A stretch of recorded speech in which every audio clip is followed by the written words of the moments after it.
ये कब कहती हूँ तुम मेरे गले का हार हो जाओ। ये कब कहती हूँ तुम मेरे गले का हार हो जाओ। वहीं से लौट जाना तुम जहाँ बेजार हो जाओ।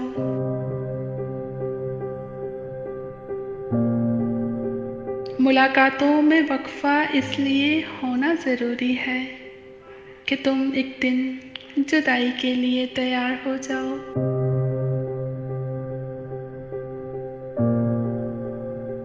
बहुत जल्द समझ में आने लगते हो ज़माने को, बहुत आसान हो, थोड़े बहुत दुश्वार हो जाओ।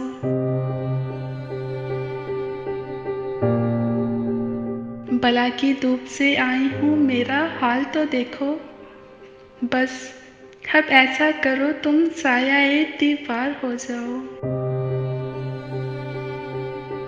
अभी पढ़ने के दिन हैं लिख भी लेना हाल दिल अपना, मगर लिखना तभी जब लायक-ए इज़हार हो जाओ।